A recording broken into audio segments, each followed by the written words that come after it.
Hi hello నమస్తే welcome to my YouTube channel.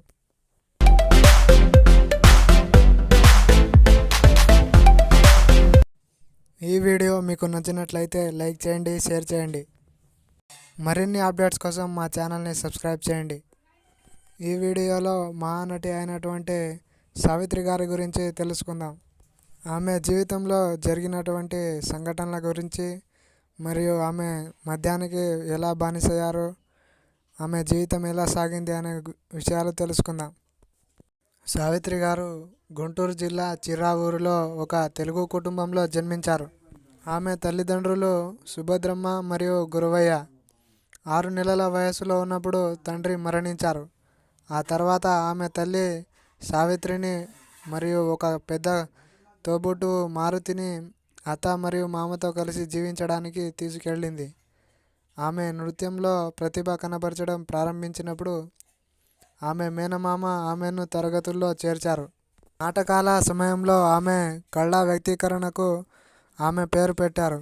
సావిత్రిని ఓ సినిమాలో క్యారెక్టర్గా చేర్పించేందుకు ఆమె తన మామతో కలిసి చెన్నైలోని విజయవాహిని స్టూడియోకు వెళ్ళగా వారు అందుకు నిరాకరించారు. పట్టు వదలకుండా మరోసారి ప్రయత్నించారు. మరో సినిమాలో అక్కడ ఆమెకు పాత్ర లభించింది. కానీ హీరోతో మాట్లాడేటప్పుడు ఆమె విస్మయం చెంది డైలాగులు చెప్పడంలో తడబడటంతో తట్టుకోలేకపోయారు.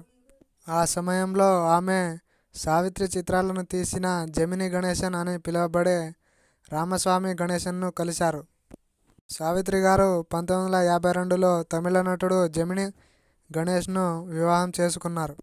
సావిత్రి చిన్నతనంలో డ్యాన్స్ డ్రామాలలో నటించింది. 1950లో సంసారం అనే సినిమాలో మహిళా ప్రధాన పాత్రలో నటించారు.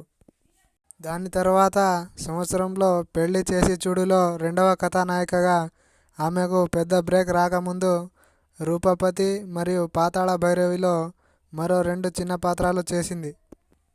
తరువాత దేవదాసు మరియు మిస్సమ్మ వంటి బ్లాక్ బస్టర్లలో విమర్శకుల ప్రశంసలు పొందిన పాత్రలతో స్టార్డమ్కి ముందుకొచ్చింది. 1957లో విడుదలైన మాయాబజార్ చిత్రంలో ఆమె నటన ఆమెను స్టార్డమ్కి పెంచింది. ఆమె తరంలో అత్యధిక పారితోషికం మరియు అత్యంత డిమాండ్ ఉన్న దక్షిణ భారత నటిగా మారింది.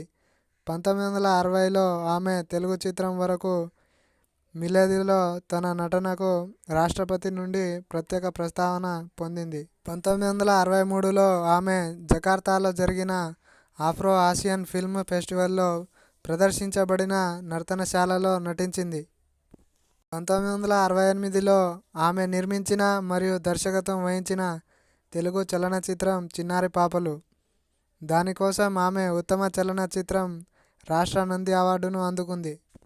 ఆమె కెరీర్ 1960ల చివరిలో క్షీణించింది. 1970లలో ఆమె ఆస్తులను పన్ను అధికారులు స్వాధీనం చేసుకున్నారు. ఈ విధంగా కుటుంబంలో జరుగుతున్నటువంటి గొడవల్లో ఆమె భర్తను వదిలేశారు. దీని ఫలితంగా ఆమె మద్యానికి బానిసయ్యారు.